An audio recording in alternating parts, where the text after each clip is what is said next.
My wife left me because I ruined our 10-year marriage and I was shattered. Now I found out that she's already moved on and I cannot take it anymore. I know I'm aware of my faults. I know I screwed up. She and I had something beautiful. She is still the love of my life. We were together for 10 years, 2 dating and 8 married. But I made a huge mistake and cheated on her. It was just once, just one damn time. Somehow she found out. I never knew how because I haven't been able to talk to her since then. I guess she found something on my phone. I came home that afternoon as usual and everything felt weird. The house felt emptier, and I quickly realized that her things were gone. I panicked. I started calling her over and over, but her phone didn't even ring. Suddenly I saw some papers on the table. She was divorcing me. Under the divorce papers, there was a note that said, "This is what you do with cheaters." That was the last thing I got from her, 2 years ago now. Of course, I called the contact information for her lawyer, who has been the only bridge between us. But he just told me that he was her legal representative and that she didn't want to see me. I fought, and I got angry, but in the end, her lawyer just told me that it would be better if I got my own lawyer. I didn't want to. I absolutely refused to accept that 10 years of a relationship would end like this. I know I have failed, but I always wanted to fix it. I know that if she gave me the chance, I could make that sweet and special girl I met more than 10 years ago fall in love with me again. I know that I can make her forgive me. After all, many couples go through similar things and get over it. Why can't we be one more couple in that statistic? Why after 8 years of marriage am I thrown away like garbage for a mistake? I don't deserve so much indifference. I haven't been able to see her or even hear her voice in 2 years. 2 years of not being able to see or talk to the person you love the most is too much of a punishment. This situation has destroyed me emotionally, mentally, and even physically. I ended up consuming an unhealthy amount of alcohol, and weeks of barely eating, and not sleeping. I was a zombie for months. I was just functioning on automatic. I wanted to die, but I couldn't let myself die because I always held on to hope that she would come back. My therapist says it's really hard when you can't get closure from a relationship because your mind can't process that the relationship is over. So you're always thinking that person will knock on the door or that you'll wake up from sleep and they'll be there by your side. The divorce was finalized over a year ago. I'll be honest, I didn't make it easy. I didn't want to get divorced and I still don't understand how we can be divorced. I asked for couples therapy, but she refused. I know from my lawyer that her lawyer advised her to go at least once or twice, but she refused. It took quite a while, but finally, the divorce happened. I can't even describe the feeling I felt and still feel, as if a piece of me had been cut out. I know I hurt her, I know I failed, but I think we all deserve a second chance. When I couldn't take the pain anymore, I decided to start therapy. My therapist doesn't give me advice to get her back. He only focuses on me moving on with my life, encouraging me to meet new people and go out on dates, but I don't want to.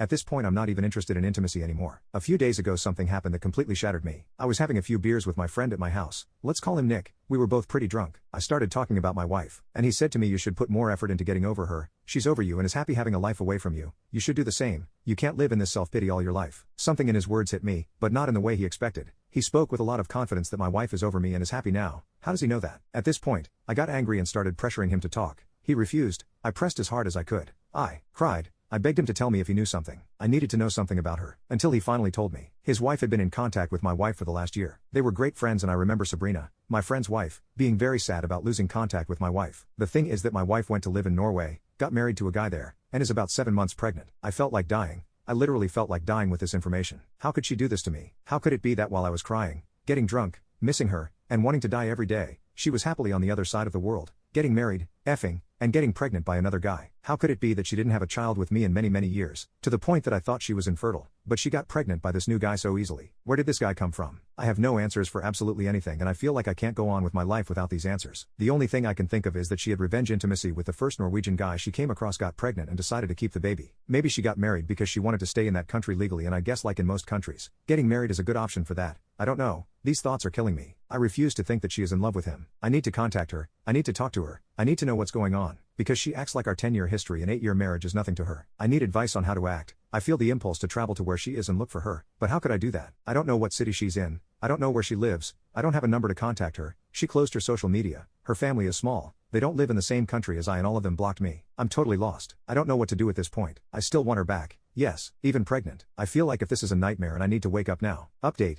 These days have been very strange. At times I feel numb and at others desperate. The first thing I will say is that the post reached some people in my circle. Sabrina's sister is on Reddit. She knows the story and realized it was me. She told Sabrina. Sabrina is angry at Nick for revealing information. Nick is angry at me for posting on Reddit, and because he says I pressured him to talk. I am angry at both of them for being two a-holes who watched me suffer for 2 years and decided not to help me. They didn't care about my marriage. Why should I care about their marriage? Sabrina could have given me my ex-wife phone number a long time ago, but she decided to prioritize her friendship with my ex instead of helping two friends mend their marriage. Meanwhile, no one cared about my feelings. I'm done with them at this point. Regarding to my ex-wife, I've been thinking a lot. She can't just disappear. I convinced myself that if I searched hard enough I could find something related to her. I follow some of her relatives from a fake Instagram account, but I never found anything related to her. I searched a lot, really a lot, and found a name that I had seen before, but that hadn't caught my attention until then. It was a lady with a name that is not typical in the United States or my wife's country. She is not American, and a very strange last name. I went to her Instagram profile and she had no pictures or anything, just a small profile picture that you can barely see. I decided to look her up on Facebook and found the same lady with the same profile picture. Only her Facebook profile is quite open. She is indeed a lady from Norway. I checked everything I could on this profile. I was convinced that it had something to do with my wife. How else would a relative of hers have this woman in their friends? I saw a lot of pictures, people, plants, mountains, gardens, lakes, flowers, and typical things that an older lady posts, until I came across a picture where my ex was dressed as a bride hugging a guy. I had to translate the text. The lady was congratulating her son on his wedding. There were a few more pictures, but not many. There were even some members of my ex's family in the wedding pictures. The dates of the pictures were from a year ago. A year ago she married this guy. I don't understand.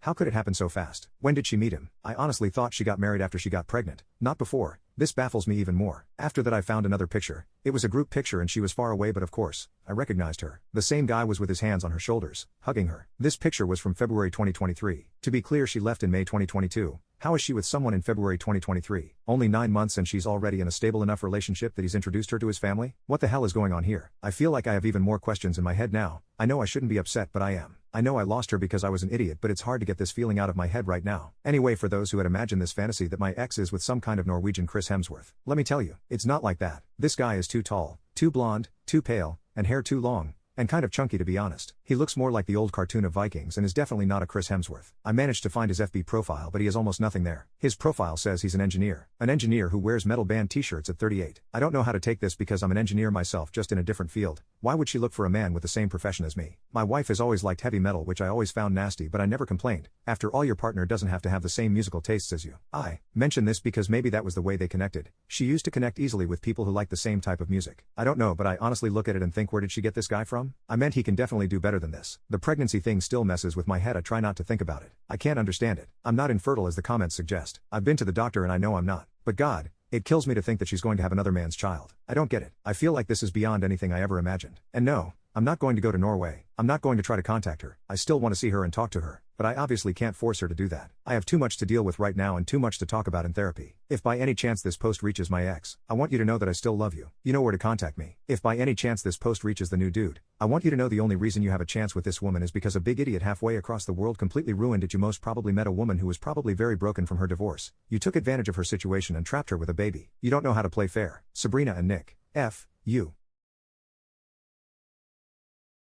My husband was unalived in a car crash with his mistress, and now everyone is forcing me to raise their twin babies, so I am pissing in their graves and calling CPS. My husband of 23 years had an affair with a 20-year-old girl in 2020. I found out this year when his affair partner gave birth to twin boys in March. My daughters were the ones who discovered the affair and told me when my husband took them to meet the twins at the hospital. He had asked them to keep it secret, but my girls told me. After that, my husband began treating them horribly too. He burnt all bridges with the girls. Obviously we were going to divorce. We've been hashing things out since. It's been a lengthy process due to some properties in common, and we needed to get an accountant since he used the shared account for his affair. Finally, things seemed to be getting close to the end when both my husband and the woman he cheated with were killed in a car crash. By some miracle, the twin babies were not harmed in the crash. Now they are orphaned and neither set of grandparents can take them in permanently. My husband's parents are both in assisted living. He has no siblings and the only aunt that could take them refuses. She's been child-free her whole life. On the woman's side, I'm not sure of the details in full, but her parents are also not able to be involved long-term, and the one sister she has lived overseas. Since we were still married and he had not updated his will, all his assets are set to pass to me and our 2 children. I'm not callous enough to leave those babies with nothing, so I agreed to let whoever is their legal guardian have the remaining balance in the shared account, about $25,000 in savings. The issue is no one wants to take them in. Now my in-laws are pressuring me to take them in and raise them. The issue is, I don't want to, at all. I wouldn't love them and I don't want to be the evil stepmother, but I know a big part of me will always have a level of resentment towards them. I will probably favor my own children. It's not their fault, but I truly loved my husband and I thought we were happy before I found out about the affair. We have 2 daughters. Obviously we had disagreements, but never insulted each other's before. Then I found out about the affair and he began calling me names and blaming me for his cheating. He became abusive and even tried to kick me of the house, my childhood home that is not shared property for the record. I'm also raising teenagers alone now. I don't have the energy to raise babies anymore. My daughters hate their baby brothers. I tried to get them to spend time with their dad as we were divorcing, but they refused. Since this all was found out because of the babies, there wasn't really a way to sugarcoat the situation, and they are also too old to really get away with it. Most of my friends agree it's not my place to care for those children, but my in-laws, the affair woman's parents, and my mother want me to raise them. I know my mom is just having a grandkids fever, but it hurts to not have her support. I have to make a decision by next week or the boys will be going into foster care. At the moment, they are temporarily placed with their maternal grandparents. I feel horrible, but I am very sure I can't take them in. Small update. I plan to speak to the grandparents tomorrow and refuse to take legal guardianship of the boys. I will let them know of the usernames of people who offered meetings for private adoptions or fostering, but my daughters are my priority. It will be up to the twins' grandparents to decide if they'll proceed with adoption, keep them, or turn them to the state. I wish I had the mental capacity to be the person to do this, but I have 2 girls who are going through a lot and they need my full attention. I'll also be talking to the lawyers to figure out if the boys have any inheritance claims properly. If they do, I'll separate it and leave it to the lawyers to do what they need to do for them to have access when it's best. If they don't, I'll find a way to ensure they have access to the $25,000 I was going to give them at the beginning. I won't do more, however. My moral compass might be biased, but I don't believe I'm obligated either morally nor legally to do more than what the word of law says. I can't help everyone and I shouldn't have to. I have 2 girls who lost their fathers, 2 girls who need therapy, and 2 girls just about to get to college. They've gone through enough without seeing their mother favor the children of their father's mistress. Second update. So as I said 2 nights ago, I went yesterday to speak to the twins' grandparents. I explained my position and refused to take guardianship of the boys. My mother-in-law almost slapped me when I said that, but thankfully this was all done in a public place and my father-in-law stopped her. The maternal grandparents kept pleading for me to raise them since they didn't want to lose them. I kept saying no, and when they called me selfish, I lost it. I told them to their face the only selfish people in this mess were them and their son and daughter. Their son, my husband, for cheating and then making the divorce hell on me and my girls. Their daughter because she was a WHRE that went after a married man twice her age. I told them if I heard from them again, I would request a cease and desist. I also informed my parents-in-law that they won't have access to my daughters for the foreseeable future. I'll explain why in a bit. We were at a restaurant, but I didn't stay for the meal. I also sent an email to my lawyer so he can ensure CPS and any agency involved in the welfare of the twins is aware I'm not going to be their guardian or be involved. Yesterday was the end of my involvement.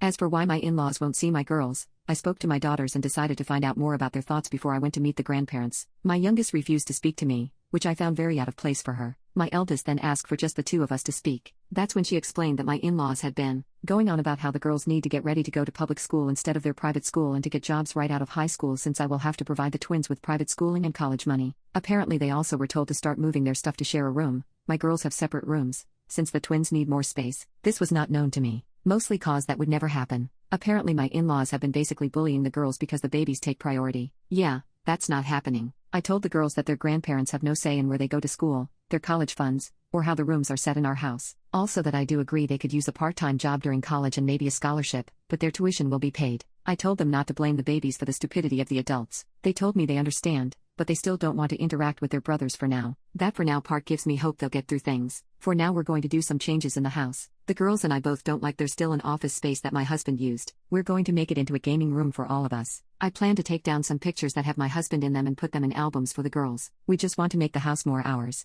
Very tiny update. I spoke to a lawyer on Monday. The boys have no inheritance claim until a DNA test is done. After that, their only claim is against my in-laws. The shared account is not considered my husband's individual property, so it's mine. Same with the lake house. Since he had a personal savings account and a life insurance, which went to his parents, that will be the only thing the boys could claim. Obviously this can be changed if it goes to trial, but the lawyer told me with how little my husband left my girls and I, there's very little chance a judge will demand our assets. The lawyer also recommended me to completely end the idea of sharing any money with the boys. That could be used against me to claim I'm taking fiscal responsibility for them and should be considered to be their guardian. I'm dividing the money from the shared account for my daughter's college tuitions. Another update. There's some good news and some annoying news. The good news is the boys were safely retrieved by CPS from their maternal grandparents and will be placed in foster care until a permanent arrangement is made. I found out when it happened since their grandparents, and my mother, came to scream at me at work. In all honesty, I'm glad this happened at work and not at home. It's made me consider moving, since I don't want my daughters exposed to any of this. An annoyance I had very soon after was getting a call about my inquiries into fostering and adopting. Apparently my information was sent to CPS as someone interested in fostering the twins and eventually adopting. I immediately explained the situation between the grandparents and me, and the operator was speechless at first. She apologized for the situation and told me she would make sure I wasn't bothered about the process. I also got served this morning. My in-laws are suing for grandparents' rights. They are also suing for custody. Apparently they are planning to leave their assisted living, which they really shouldn't, to buy a house that allows kids to get the twins back and now also want custody of my daughters. My personal lawyer immediately gave me some instructions I won't share to safeguard myself and my daughters from some risks during a possible custody battle. My lawyer and I both suspect my in-laws want the girls to parentify them as caretakers for the twins since my in-laws have mobility limitations. It will be a cold day in hell before that happens. I don't see CPS placing the boys with them to begin with. Not all is bad news. I'm starting therapy next week and my eldest daughter is, once again speaking about the colleges she wants to go to. We still haven't really talked about their father or have them agree to visit his grave. I myself haven't gone there and I'm trying really hard to get used to not calling him my husband anymore. I had nothing to do with the funeral plans aside paying bills, and from what I heard his parents had the epitaph,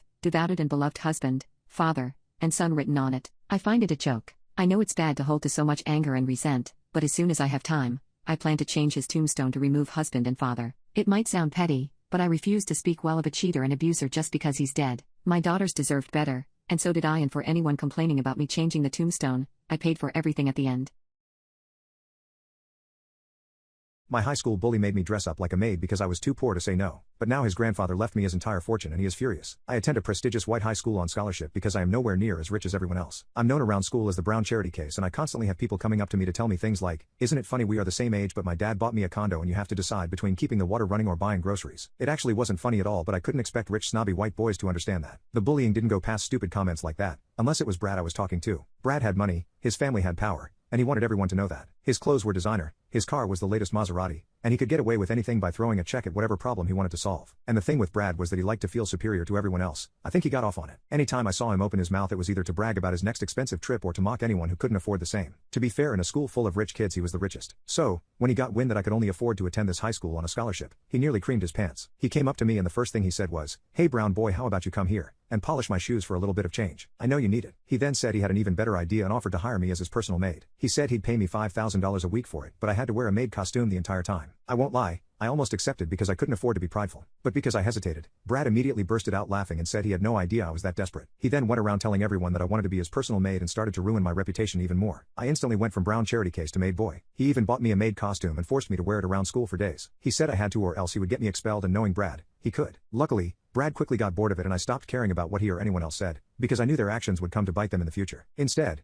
I started focusing on my grades, and anything that would make me some money. So, while Brad was busy banging chicks and partying, I got a part-time job working for, who would have thought, Brad's grandfather, Mr. Harrison. Mr. Harrison had made his fortune from scratch, and now controlled most of the restaurants in our county. He didn't inherit anything and I admired him, despite knowing Brad was his descendant. I also found out that by the time I started working for him, he needed round-the-clock care since his health had been declining for years. I had to help him with meals, medication, and general care and taking care of the estate. While working there, I quickly noticed that his family didn't visit much. They only showed up when they wanted money or favors. Brad, especially, couldn't care less about his grandfather's condition or his grandfather at all. But after a couple of months, Brad found out I was working for his grandfather, and he took advantage. He started posting pictures of me helping his grandfather with captions like, "If you are looking for anyone to wipe your grandfather's butt, here he is. That's all maid boy will be good for anyways." Then he would tell me that while I was doing all of this for his grandfather, he was going to be inheriting his wealth by just having his last name. I ignored him since I needed the money, and I really liked working for Mr. Harrison. He wasn't like the rest of his family. Despite his wealth, he was down to earth. Sure, he had the big house, the luxury cars and all the signs of wealth, but he didn't flaunt it the way Brad did. In fact, the more I worked for him, the more I realized his wealth didn't make him happy. One afternoon as I was wrapping up for the day,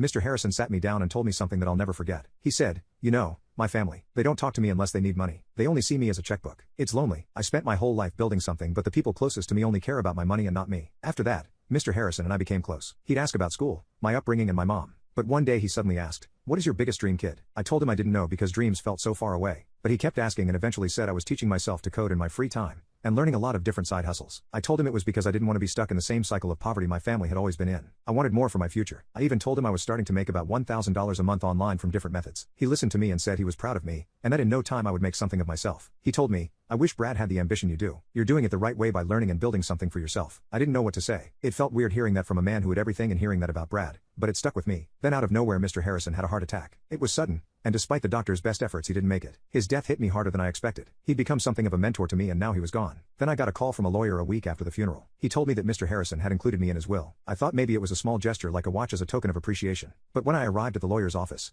everything changed. Everyone in Mr. Harrison's family was there, including Brad. And then the lawyer began reading. He started with the usual stuff like property, assets, trust funds until he got to the end which said, "To Stephen, I leave my entire estate, including all financial assets and property, as I believe he will honor my legacy and manage it better than anyone in my family." The room went silent. You could have heard a pin drop. Brad's face went pale then red with rage. He kept saying how this had to be a mistake and that his grandpa hadn't left everything to me. But it wasn't a mistake and Brad was left with nothing. For a moment, I was in shock and I couldn't believe it. I went from the poor kid who used to wear maid outfits to survive, to the heir of a fortune worth millions. Brad had spent his whole life looking down on the people below him, and now he was the poor one. But I wasn't like Brad. I looked at that fortune and realized I didn't want it. It didn't feel right. I didn't want to become what Mr. Harrison had warned me about and I didn't want to be like Brad. I wanted to build my own path, so I donated every last cent. I set up a charity in Mr. Harrison's name, one that would help kids like me, who grew up with nothing but dreams and the determination to make something of themselves. Luckily, in the past 2 years, I've used everything I learned from Mr. Harrison and the online courses like coding, investing and hustling to make more money. I'm making $5,000 a month now at 20 years old. As for Brad, well, he's not doing so well. Turns out, when you've never worked a day in your life and you lose your safety net, the world's a tough place. Last I heard, he's living with some relatives, and working at the local Arby's in our town. Edit. No, those aren't our real names.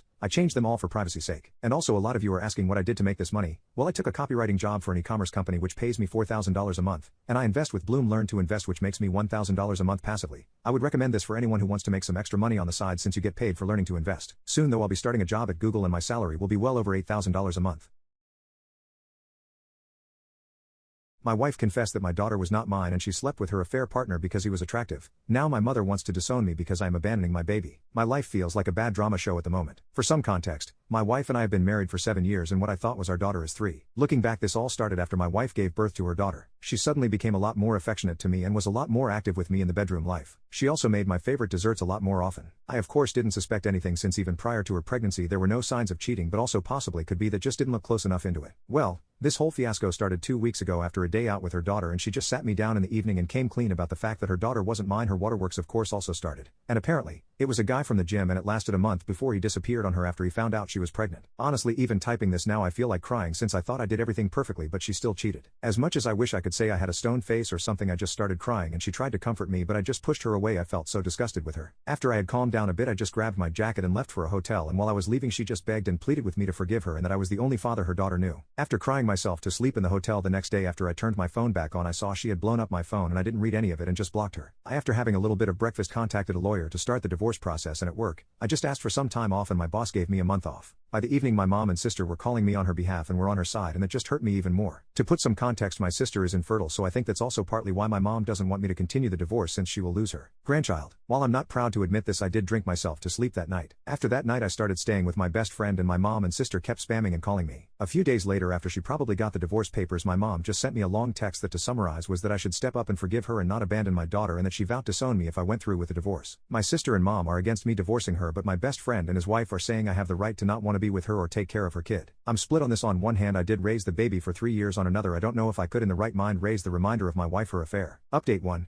I decided to meet up with my wife in a cafe today. My best friend and his wife were there as well, just in case she tried to pull anything. I'm just gonna keep it short. She tried apologizing and I just didn't want to hear it, and asked what I wanted to ask, why she cheated and if she already had done a DNA test like I suspected, and the reason she gave is the main cause why I'm drunk in my best friend is guest room. She cheated because the guy was attractive and she made a mistake. Isn't that a bitch? Give someone all you have and one attractive dude comes and she F's you right over. And yes, she already has taken the DNA test and my daughter isn't mine. I'm still gonna take a DNA test for proof in court and as well to just make peace with it. I also blocked my mom and sister and will probably give my mom a visit in the coming week to give her a piece of my mind. Update 2. First off, I have seen my daughter again since I needed to for the DNA test, as well as the fact for me to see if I could potentially raise her. And to be honest, I might get a lot of hate for this, but it just doesn't feel right. I have an overwhelming feeling of sadness just seeing her. I just imagine a future where my wife hadn't cheated and I wasn't in this mess, so I don't think I will stay in contact with her, as cruel as that sounds, but I think it's better both for her, since I don't think I would be a suitable father for her and to myself for my mental health. And now I have to wait for the results of the DNA test. Another thing that has happened is that I'm going no contact with my sister and low contact with my mother. I spoke to her again on the phone, and just like I suspected, it was a bluff and she has promised to stay out. For some context, my mom has no family besides my uncle and she is often lonely since my father passed. So I think she didn't want to lose another part of her family, and I have already told her I don't mind her staying in contact with my wife and daughter as long as she keeps me out of it.